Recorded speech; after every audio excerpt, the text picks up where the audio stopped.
ኦኬ ከስሩ ነው። ለምን ትከራከረኛለህ? ጥቁር አዝሙድ ተደዶ ተሻሽላል። ጥሩ ባህሪ እያሳየህ ነው። ነገር ግን ኦኬ እስልምናው ትክክል እንዳልሆነ ገባኝ። ስለዚህ አንተ እንደዚህ ነህና እንዴት ሃይማኖትን ግን አልቀበልም በአንተ ምክንያት? ሰላም ብያለሁ።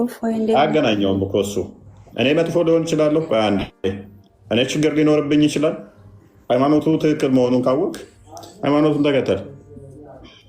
አብረኸኝ እንድንኖር ከኔ ጋር አብረን ኑር እያልኩ እንደዚህ የትዳር ጉዳይ አይደለም የኔ ጸባይ እንትን የሚልህ ማለት ነው።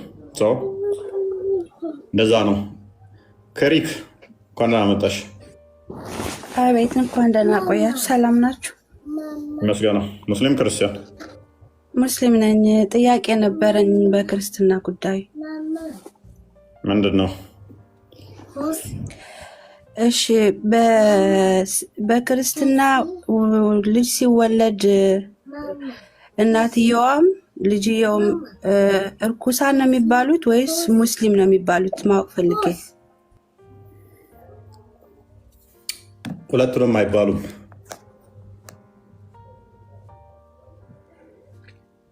ምን ይባላሉ? እስከሚጠመቁ ድረስ ማወቅ ፈልጌ። ምንም አይባሉም። ሰው ነው የሚባሉት። ጥምቀት አንዲት ነች። ሰው ናቸው። ምን ይባላሉ? በመውለዷ ግን ትድናለች። አይ ቲንክ ጢሞቴዎስ ምዕራፍ 2 ቁጥር 12 ክፈት ውስጥ ሁለተኛ ጢሞቴዎስ ምዕራፍ 2 ቁጥር 12 ወይም ቼክ ላድርገው። ትድናለች የሚለውን ነው። በመውለዷ ዳኝ ትሆናለች፣ እንደው ትባረክበታለች በመውለዷ። ከመጠመቋ በፊት እኮ ነው ያልኩህ። ከመጠመቋ በፊት እርኩስ ናት ወይም ደግሞ ሙስሊም ናት ይባላል? ውሸት ነው። ለምሳሌ አንቺ ክርስቲያን መሆን ፈልጊ፣ ዛሬ ትጠመቂያለሽ።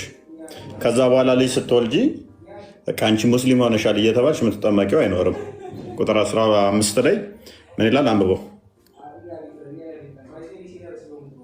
ነገር ግን በእምነትና በፍቅር በቅድስናም ራሳቸውን እየገዙ ቢኖሩ በመውለዷ ትድናለች። ስለዚህ ጥያቄ ነው፣ ምን ትሆናለች? መውለዷ ራሱ ድህነት የሚያሰጣት የሚያሸልማት ነው። ምክንያቱም እግዚአብሔር አስቀድሞ ምን ስላለ? ብዙ ተባዙ ምድርንም ሙሏት የሚል ቃል ስላለ ማለት ነው። ሜቢ አለሽ? እሺ ሰማሁ። ሌላ ጊዜ ጥያቄ ሲኖር መለሳለሁ። ግን አንድ ነገር ልስጥሽ። በእስልምና በክርስትና ልሽ ልጁ በመውለድሽ ትድኛለሽ፣ ጭራሽ ማለት ነው ትድኝበታለሽ። የሆነ እንደዚህ የምትባዩ የለም። የብሉይ ኪዳን የማንጻትን ሕግ ከሆነ ለብሉይ ኪዳን ለእስራኤሎች የተሰጠ ነው።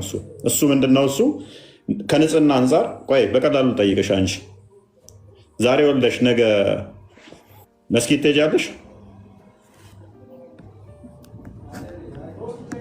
አልሄድም። እኔማ ማትሄጂበት ምክንያት ደሙ እየፈሰሰሽ፣ ከኛ አንጻር ማትሄጂበት ምክንያት ደሙ እየፈሰሰሽ ደሙሽ እዛ መፍሰስ ስለሌለበት አትሄጂም። ማትሄጂው ለምንድን ነው? ደምሽ እንትን ማለት አለበት። ግን እኮ አልጠመቅም። አዳም ችግር የለውም፣ እሱን አመጣልሻለሁ። እርኩስ የሚለው ቃል ግዕዝ ቃል ነው። ቃሉ ፒውር ያልሆነ ማለት ነው፣ ወይም ደግሞ ቆሻሻ ማለት ነው። ስለዚህ ተወለደች አንድ ሴት ደም ይፈሳታል። ያ ደም ደግሞ ቆሻሻ ነው፣ ንጹህ አይደለም። ያንን ደምሽ እየፈሰሰ ቤተ መቅደስ ብትገቢ ሌላውንም ያቆሻል። የሆነ ቦታ ብትቀመጪ እና ዛ ላይ ብቀመጥ እቆሻለሁ አልቆሽሽም? አዎ ለዛ እኮ ነው እርኩስ ናት ወይም ደግሞ እስላም ናት የሚባለው። ለዛ መሰለኝ። እስላም ናት የሚል የለም። እስላም ማንም አይልም። ነገር ግን በእስልምናው ደስተሽ እርኩስ ናት እሳ የሚባለው አይባልም። እና ቆሻሻ ናት ማለት በግዕዝ ምክንያት እርኩስ ናት ማለት ያው ማለት ነው አላልከኝም? በግዕዝ ምክንያት እሱም ለእኛ ለአዲስ ኪዳኖች አለማልኩሽ። ለብሉይ ኪዳን ስርዓቶች በብሉይ ኪዳን ጊዜ ንጹህ እንዲሆኑ በብሉይ ኪዳን ጊዜ ለምን መሰለሽ? ከግብፅ ሲወጡ እስራኤሎች እግዚአብሔር ከግብፅ ነፃ ሲያወጣቸው እሱ ሊጠብቃቸው እነሱ ሊገዙት ቃል ገብተዋል። እንደ ድሮ ሐኪም ቤት የለም፣ መጸዳጃ ሞዴሱ የለም፣ እንደዚህ ነገር የለም ነበር፣ የሴቶች ንጽህና መጠበቂያ። ያ ቆሻሻ ከሰውነቷ የሚወጣው በሽታ ሊያመጣ ይችላል። በሽታ ስለሚያመጣ ነሰሰርሊ ምን መሆን አለባት? ደሟ ፈሶ እስኪቆም ድረስ ዘጸአት ምዕራፍ 15 ነው የምጠቅሽው። ደሟ ፈሶ ከሰውነቷ የሚወጣው እስክነጻ ድረስ ንጹህ አይደለችም። ለእሷ ብቻ አይደለም የተነገረው እህታችን፣ ወንዱም ከሰውነቱ መግል የሚፈሰው ከሆነ ቆሻሻ ነገር የሚወጣው የሚደማ ከሆነ የተለያየ ነገር ፈሳሽ ከሰውነቱ የሚወጣ ከሆነ ንጹህ እስኪሆን ድረስ እሱም ቆሻሻ ነው፣ ወደ ቤተ መቅደስ እንዲገባ አይፈቀድለትም። ምን እስከሚሆን? ልብሱን አጥቦ ንጹህ ሆኖ ታጥቦ ተጸድቶ እስኪመለስ ድረስ ማለት ነው። ስለዚህ ከዛ አንጻር ነው፣ ከንጽህና አንጻር ነው፣ ወረርሽኝን ከመከላከል አንጻር ነው። አንድም ይህን በዚህ ቲዦ እና አንድ ጥያቄ ልጠይቅሽ። ኦኬ ቆይ አልጨረስኩም። እና እንደዛ ከሆነ ማርያም ኢየሱስን በወለደች ሰዓት ቆሻሻ ነበረች? የለባትም። እሷ አይነገርም ለእሷ ከወለደችው አይነገርም ለእሷ አልኩሽ። ምክንያቱም የቆሻሻነት የመጣው የኃጢአት ውጤት ነው ብለን እናምናለን። ጸጋው ሲገፈፈን በገነት በነበሩበት ሰዓት ላይ ቆሻሻ መጸዳዳት፣ ቆሻሻ መውጣት፣ እንደዚህ እንትን መፍሰስ ምናምን ከገነት ስንወጣ የኃጢአታችን ውጤት ነው። ኃጢአት በመስራት ጸጋው ሲገፈፈን ያ የመጣ ነው። በእናንተም ወደ ገነት ስገቡ ገና ማላ እንትን ቆሻሻ መግል መውጣት ካካ ማለት ምናምን አለ ብላችሁ የምታምነው አይመስለኝም። የለም። በእኛም ደግሞ ምንድነው እሱ ይሄ የኃጢአት ውጤት ነው። የኃጢአት ውጤት ስለሆነ ጸጋ ከመጓደል አንጻር የመጣ ስለሆነ ማርያም ደግሞ ምንድነች? ሉቃስ ወንጌል ምዕራፍ 1 ላይ ስትመለከች ከቁጥር 26 ጀምሮ ጸጋ ይሞላባት ነች። የሰው ልጅ ጸጋ ስላጣ ይሄ ነገር ጉድለቶች መጡበት። እሷ ግን የጸጋ መጓደል የለባትም እና የጸጋ ሙላት ያላት ናትና እንደዚህ አይነት ነገር መጸዳዳት፣ መቆሸሽ ምናምን የሚባለው አይነገርም ለሷ። ኦኬ ሌላ ጊዜ ጥያቄ ይዤ እመለሳለሁ። ጥያቄ ካለ ጠይቀኝ። ኦኬ አንድ ጥያቄ ልጠይቅሽ። በእስልምና ምን ተብሎ ይታመናል መሰለሽ? ይለፈን መሰለኝ ልተውሽ፣ ወደ ቶፒኩ በወር ሽፍት እንዳይሆን ከአነሳሹ ጋር በተያያዘ ልጠይቅሽ ነበረ። ህፃናት ጋር በተያያዘ ሁሉም ሰው ሲወለድ ሴጣን የሚነካው ኢአማኝ የሆነ ነው ተብሎ ይታመናል። ሁሉም ሰው ሲወለድ ደግሞ ህፃናትን ሴጣን ቆንጥጧቸዋል ተብሎ ይታመናል፣ ከማርያምና ከኢሳ በቀር። ሴጣን የሚነካው አማኝ ያልሆነን ከሆነ ህፃናትን ሁሉንም ከቆነጠጣቸው ደግሞ ህፃናት ሙስሊም አይደሉም ማለት ነው። እስኪ አልገባኝም። ሎጂኩ ይኸውልሽው፣ ሁሉም ሰው ሲወለድ ሴጣን የሚነካው በእስልምናው መሰረት ሴጣን የሚነካው የጠመሙትን ነው። ሴጣን የሚነካው የጠመሙትን ነው፣ ጠማሞችን፣ አማኝ ያልሆኑትን ማለት ነው። ሁሉም ህፃን ሲወለዱ ደግሞ የሚያለቅሱት ምን ብሏል መሐመድ? ሴጣን እየቆነጠጣቸው ነው ብሏል። ስለዚህ ህፃናት የመካድ ቴንደንሲ አቅም የላቸውም።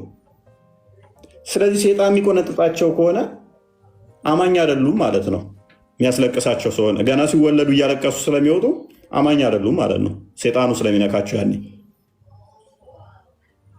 ኧረ እንደዚህ የለም። አዲሱ እንዳሳይሽ። እንደዚህ የለም። ምኑ ነው የሌለው? ለዱ ሰይጣን ምናምን የለም እንደዚህ አይነት ነገር። ባሳይሽስ? እባክህ ምንም የምታውቀው ነገር የለም። በክት ከብት ቦርኮ ሐዲሱን ባሳያችሁስ? አንድ አይደለም ማዕት ባሳያችሁስ? ከመርየም እና ከኢሳ በስተቀር ሁሉንም ሴጣን እንደቆነጠጣቸው ባሳያችሁ። ክርስቲያን እንደዘጋጅ ሰላም ያለው አረብሹ። ቆይ ተራ ጠብቅ፣ ተራ ጠብቁ። ክርስቲያን አለ? እሺ እሺ ኦኬ።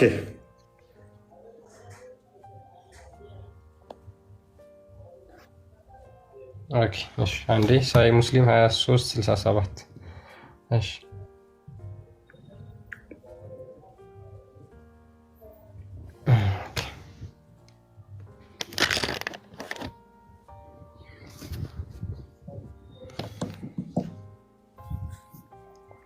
ኦኬ ይታያል። አይ ቲንክ አቡ ሁረይራ ሪፖርትድ አላህስ ሜሴንጀር አሴይድ አቡ ሁረይራ እንደተረከው የአላህ መልእክተኛ የተናገረው ነው ያለ the crying of a child starts when the Satan begin to prick him ህፃናት የሚያለቅሱት ሲወለዱ ማለት ነው ሰይጣን ሲቆነጥጣቸው ነው። ከኢሳና ከመርየም ውጪ ደግሞ ሁሉም ህፃናት እንደሆኑ ማስረጃ አመጣለሁ። እስከዛ በዚህ ላይ ተቀጥል። ሁሉም ህፃን ልጅ ሲወለድ ሰይጣን ይቆነጥጠዋል። 2366 እዚሁ መልሰው ወደ አንድ ሁሉም ህፃናት ሲወለዱ የሚያለቅሱ ሴጣኑ ስለሚቆነጥጣቸው ነው። ሴጣን ደግሞ የሚጠናወተው ዋን ነው ብላችኋል፣ አማኝ ያልሆነን። ስለዚህ ህፃናቶቹ ደግሞ የመካድ አቅም የላቸውም። ሁሉንም ቆንጥጧቸዋል ማለት ሁሉም ሙስሊም አልነበሩ። ሉክ ሴጣን ተች ኤቭሪ ሰን ኦፍ አደም ኦን ደ ዴይ ኖ ምን ላይ ነው? ይሄ እኮ ሲ ነው። ኤን ያልኩህ እኔ ሲ ነው እሱ። ኤን ክፈተው አንብበው። ኦኬ no child is born but he is pricked by the Satan and he begin to weep because of the pricking of the Satan except the son of Mary and his mother ምን ይላል? ህፃን ልጅ ሲወለድ ልክ እንደተወለደ ሰይጣን ቆንጥጦ የሚያስለቅሰው ቢሆን እንጂ አንድም ልጅ አይወለድም። በሱ ምክንያት ያለቅሳል ከማና ከመርየምና ከልጇ በስተቀር። ሉክ ኬራ በደንብ አስተውይ። ሱራ 15 ላይ ካየሽ ኢብሊስ ለምንድን ነው ለአደም አልሰገድከው ከብሎ ተተከራከረ በኋላ ምንድን ነው የሚለው? የተከተለህን እነሱን አጥማቸው፣ እነሱ ላይ ኃይል አለህ አለው። ሙስሊም የሆኑትን ግን ኃይል የለህም፣ እነሱን መንካት አትችልም አለው። ስለዚህ ህፃናቶችን ሁሉ መንካት የሚችል ከሆነ ተከትለውታል ወይንም ሙስሊም አልነበሩ ማለት ነው። ህፃናቱ ገና ሳይወለዱ ደግሞ ሴጣን ሊከተሉ አይችሉም። ስለዚህ ኦልሬዲ ሙስሊም አልነበሩ ማለት ነው። እኔ እንጃ አይ ዶንት ኖ ብቻ ብዙ ጉዳዮች አሉ። በዚህ ጉዳይ ላይ ባይዘ እንትን ጋር የተያዘ ብዙ ማንሳት እንችል ነበረ። ሜይ ቢ ወደ ቶፒኩ እንመለስና ፓራፍሬዝ አድርገው ክርስቲያን ወደ ቶፒካችን ስንመለስ ኦኬ እሺ ባይሮ አለ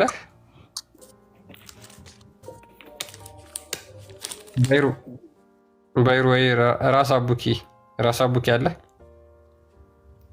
ተመለስ ወይ ትወርዳለህ ወይ ተመለስ አለ ራስ አቡኪ ሪሜምበር እሺ ሰላም ነው። እንኳን ደህና መጣ አብረን። ኦኬ እሺ ጥያቄያችንን ሰምተዋል? መግቢያ ላይ ምናልባት ጥያቄን ባልስሙም ለምሳሌ አላህ አካል አለው ብለህ ታምናለህ? ወንድማችን አላህ አካል አሉት ብለህ ታምናለህ ወይስ የለው ሜታፎሪካል ነው የተገለጹት ብለህ ነው የምታምነው? አለው ብዬ አምናለሁ። ግን ኦኬ እጅ፣ እግር፣ ወዘተ የመሳሰሉትን አካላት አሉት ብለህ ታጸድቃለህ? ኦኬ እነዛ የአካል ክፍሎች ብዛታቸው ስንት ነው? አካል ለምሳሌ አለው የሚባለው ለምሳሌ ወይ እየቆጠርክ ንገረኝ ያሉትን የአካል ክፍሎች። ያሉትን አካል ቁጥሮች ለምሳሌ ለምሳሌ ለእኔ ቁጥሩ ይሄን ያህል አልተባለም። ለምሳሌ አለው የሚባለው እንደኛ ለምሳሌ አሁን ባይሆንም አለ የሚባለው አካል አለው። አይን ለምሳሌ እንደኛ ያልሆነ ስንት አካል አለ?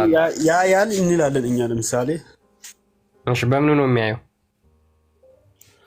ለምሳሌ በአይኑ ያያል ብንለው እንደኛ ለምሳሌ እኛ በአይኑ ያያል ብንል ለምሳሌ እሱን በእግሩ ማየት ይችላል። ከዛ በላይ ደግሞ ስንሄድ እኛ ማመሳሰል አይቻልም ይለናል እኛ።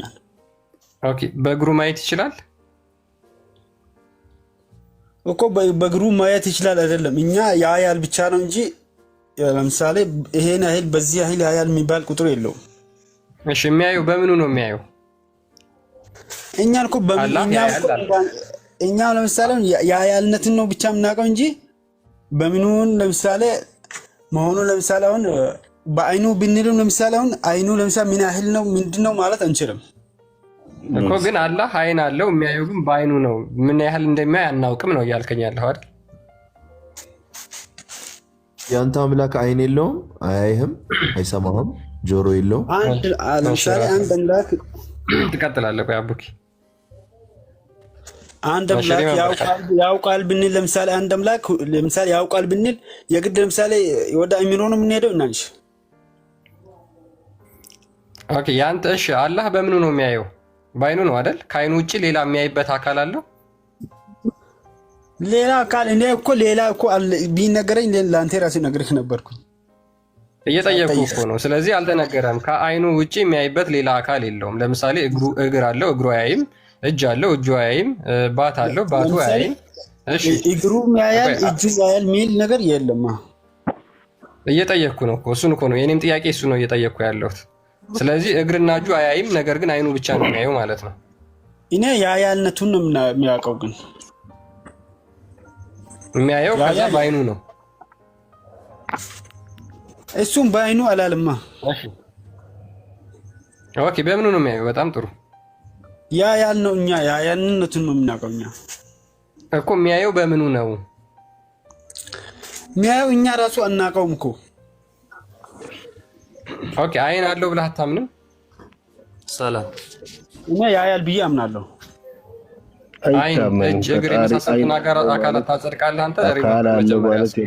ማያውቅ ሰው ስላስጨነቅ በቃ አንተ አዋቂ ነህ ወሬ አንተ ሃይማኖት ልክ ቀጥል። እሺ አንተ ቀጥል።